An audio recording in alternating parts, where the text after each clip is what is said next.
Let's take a walk, shall we? And you can tell me why you wanted to disappear. He offers his arm, like a gallant knight, and inexplicably, Kate takes it, because she doesn't know what else to do. The devil doesn't look like she expected him to. There are no horns, no teeth glistening with drops of blood, no maniacal laughter. True, he is shrouded in black, cloaks and hair, and even his very skin seems shadowed. Kate is not even sure it is a he, looks more like a middle-aged emo wannabe than the devil. Tell me, he urges, and Kate remembers. She thought, when she was swallowing one pill after another, that she would wake up in hell and have a limbo of time when she didn't know where she was, a literal lost soul. Instead, she falls into step, she seeing her whole life as if on a movie screen. She conjures up her childhood, her young adult years, her grown-up years. Before her flashes depression, failure, her wish to not be alive, all scrambled together. The montage pulls up to slow speed, a train coming into a station, and there she lay. On the screen and in her mind, Kate could see it. She could feel it and touch it, caress it as if it were a child before her. Pain, what a word for something so vast, so black. She was nothing but a blight, a failed daughter, a faulty wife, a crap doctor. A terrible mother. Drugs were a way to keep going, but they were also a way to write the ending. She knew what to take, and she had been successful, clearly, since here she was. Walking arm in arm with the devil himself. I just wanted to disappear. Everyone was disappointed in me, Kate says, and more images flicker on the movie screen. Her mother, shaking her head in disgust. Kevin's broken heart, worn on his face like a sad amulet. The children, nodding with their big trusting eyes as she said, "You're going to stay with Daddy for a while, but Mommy will see you every day." Her voice, bright and cheery enough to disguise the blackness that was already encroaching, the wish to be gone. They were young enough. Time would make her a hazy memory, death would erase the bad parts of her and leave only good memories in the wake. It always did. Sounds like you made the right choice then, the devil says, squeezing her closer. Their footsteps fall into sync, and Kate wonders what hell is like. She'd always imagined it would be a conglomeration of everything you've hated, and so, for her, that would be this, quiet spaces, where thoughts had nothing to do but bounce and reverberate. Hell would be husbands who felt that love could not be spread among other things, like careers, even one that funded his comfortable lifestyle, kept him cushioned in paid bills and expensive gym memberships and a shiny silver luxury car. Husbands who felt jealous when all she had left was for her children, and, perhaps, her lover. Okay. It would have the disappointed looks of parents who'd groomed a highly accredited neurosurgeon and were rewarded with second prize, a not highly accredited psychiatrist. The way they sighed heavily, as if the culmination of their life's work was not rewarded with a spectacular fireworks show, but merely a sparkler. Hell would be the sorrowful expressions of toddlers who didn't understand, Mommy has to go to work. It would be the serrated knife in her gut every time she closed the door behind her. Hell would even have a lover like Henry, disappointed because adultery and attention were not enough for him. Hotel rooms and tangled sheets and secrets were not enough. He wanted more. They all wanted more from her, hungry beasts sucking the well bone dry, and when it was, they just dug it deeper. Hell would be the look on her administrator's face after she'd cracked Kate's fail-safe way of pilfering the pills she needed, the ones she could crush up and snort and keep herself going while the bottom fell out of everything, trailing behind her like footprints. You, Kate? The administrator's eyes lingering in line with Kate's for too long. As if she couldn't stand that Kate was human, was fallible, was not the person everyone wanted her to be. She could save suicidal patients from the brink, but she could not mother her children properly, could not satisfy her husband the way he wanted to be. She was not able to grasp the high bar that her parents had set for her, falling face first her entire life. She wasn't even a very good mistress either, according to Henry. It's better this way, Kate nods, coming out of her silence and back to this alternate reality. She's surprised by how benevolent this devil guy seems. They're walking in the pitch black, and yet she feels she knows the way. To one side, an ocean murmurs, the beat of the surf hitting and receding, a mantra that had a meditative effect on her. She's calm. Ready. So what now? She asks. She feels him shrug. You tell me. This night is as long as you want it to be. And the movie screen is back. Kate sees herself, sees her body in the bed, the blinking machines. Sees Kevin, tearfully holding her hand. Oh fuck, she sighs. Guess I'm not very good at killing myself either. The devil throws back his head and laughs, and so Kate, wanting to fit in, laughs with him. It becomes funnier and funnier, the ultimate act of shock, and she failed at that too. She had to stop walking, grabbing her stomach as tears poured out, her hysteria unbottled. Her parents were sure to lament to the relatives next Thanksgiving. Well, Kate tried to kill herself, but she screwed it up in the same voice they said. Oh, Kate was always going to be a neurosurgeon, but she ended up being a therapist. Shaking their heads in shame, as if she hadn't had to sit for boards like every other doctor. As if she hadn't skimped on every other aspect of life to achieve the title of doctor in front of her name. When the laughter subsides and the movie screen fades, they walk on, and the somber reasons of her desire to disappear are swimming all around her, like little lies she can't help but believe. She sees them in front of her, words in a cursive script. No one loves me. I'll never be good enough. No one will miss me. It's better if I just disappear.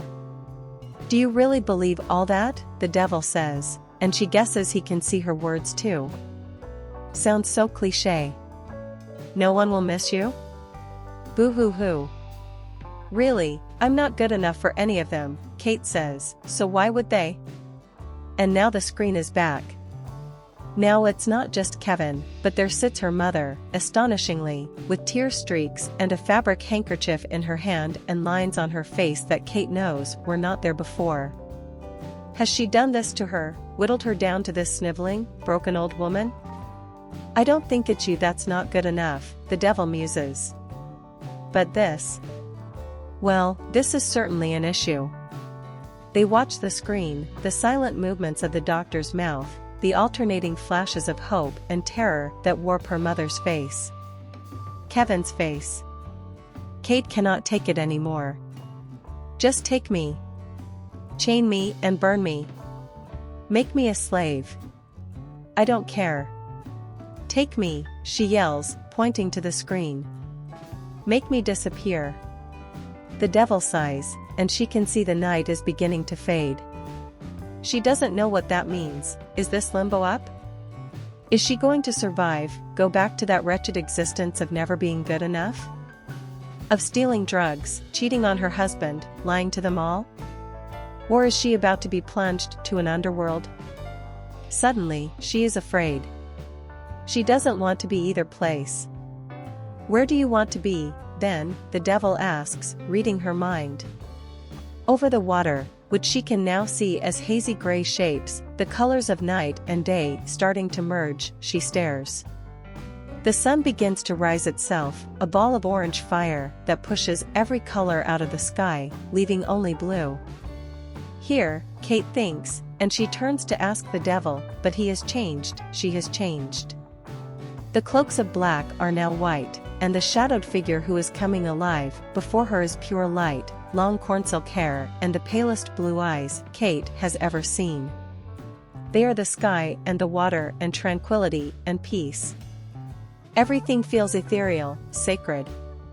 Is this a trick? She wants to know, suddenly convinced the devil is playing games with her. You're the one who wanted to be here, Kate. You're the one who swallowed a handful of pills like candy, the devil reminds her. Why would I trick you? The screen changes again, and they watch together, the devil's hand on her shoulder, clasped tightly, as if he knows she will collapse at this one. There sit her children, their eyes transfixed on their own screen, their short legs straight out on the faded red couch of her childhood home. Next to them sits her father, and they all stare blankly ahead. They all have forlorn eyes, watery and hollow. They are broken, and it is she who shattered them.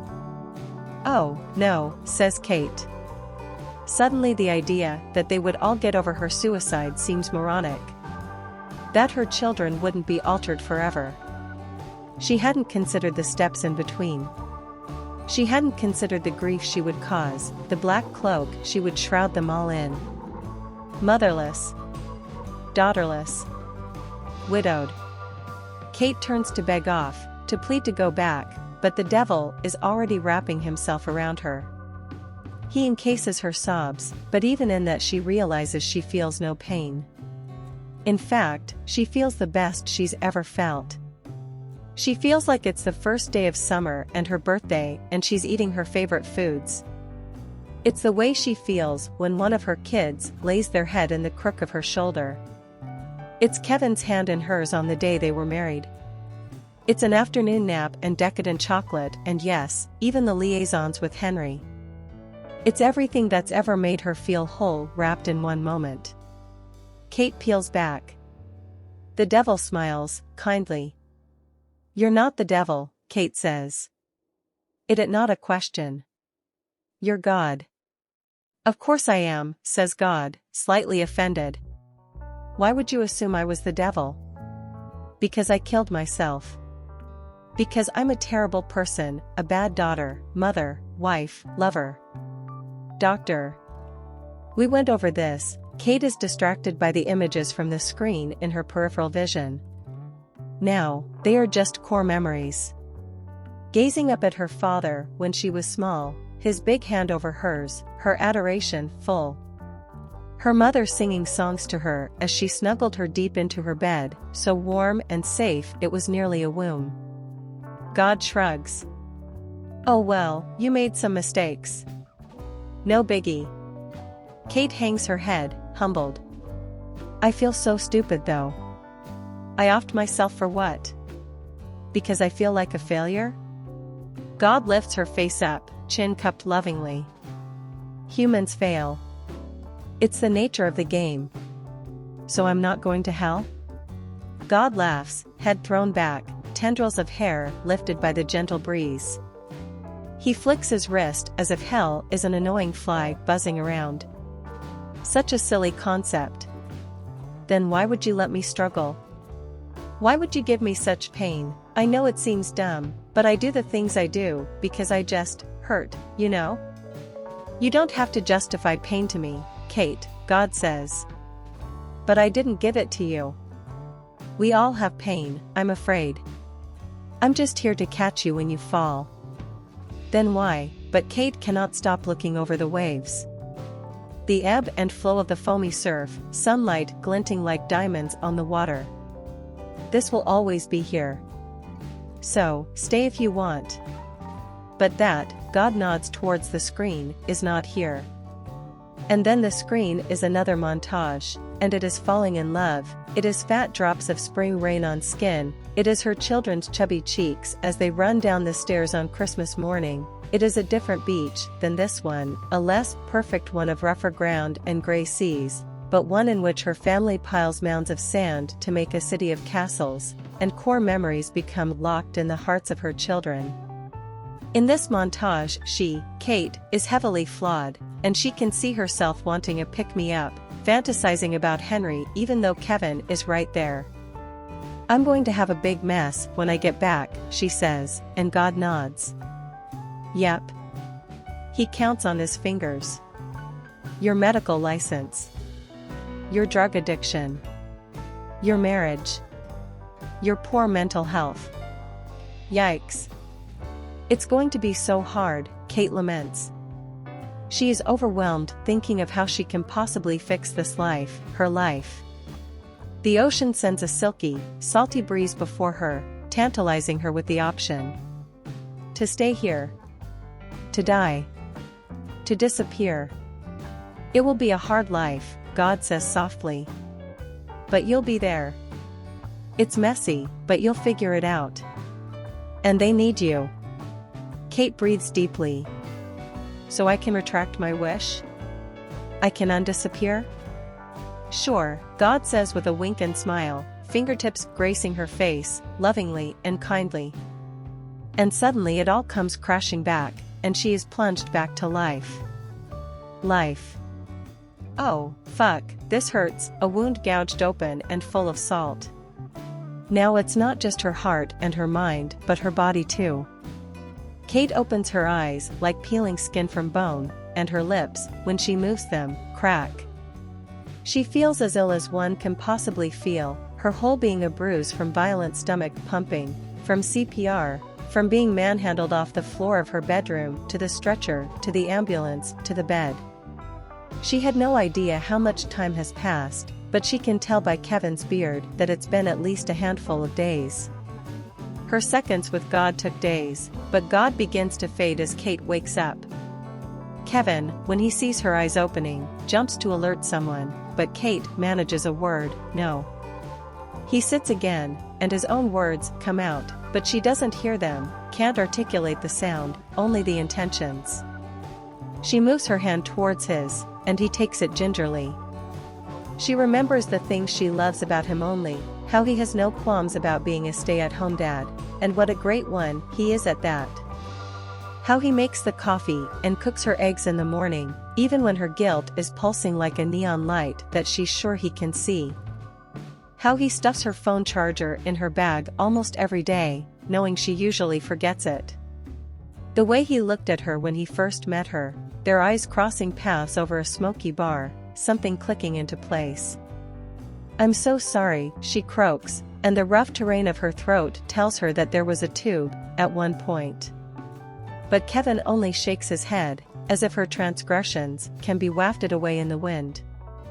They can't be, she knows this. But Kevin is grateful she's here. Kids, she says, her voice all about spent. Kids are great, they're just fine, don't worry about them at all. I'm going to call for the nurse, and I have to text your parents and all. Kevin hits the call button and simultaneously pulls out his phone. What did you tell them? These are the last words she can manage, but she has to know. In her mind's eye, she can see their precious little faces, the morose gaze, a look she's never seen before but knows happened. Kevin puts down his phone. We only told them you were sick, they're so little. We didn't want them to worry, but we didn't want it to be a shock if, you know, and then, tears come again. Kevin comes closer to her, now gripping her hand with the force of all his anguish. 1,000 volts of pain shoot through them, everything hurts. We almost lost you, Kate, he says, emphatically through his swallowed sobs. We almost lost you. Kate nods and squeezes back as hard as she can, which is barely a whisper, but he feels it. She mouths, I love you, and Kevin says it back, blowing out a shaky breath, picking up his phone again as the nurses engulf her, their faces pleased, their hands maternal. Kate closes her eyes, and she knows she's going to fall asleep again, her exhaustion and pain overtaking everything. She's internally cringing as it comes rushing back, her affair with Henry. Her administrator putting her on immediate leave. The pill she threw back like a savage, her wish to disappear. But something feels different, and as Kate slips into a merciful state of unconsciousness, she feels like she dreamt of a beach. Of blue skies and salty water, of love. She feels that, maybe, she can make things okay again. She won't be able to fix everything. She might lose Kevin. She's definitely lost her job. But you're still here, a voice echoes as the last grips of consciousness fade away, and white light floods through Kate. She is still here.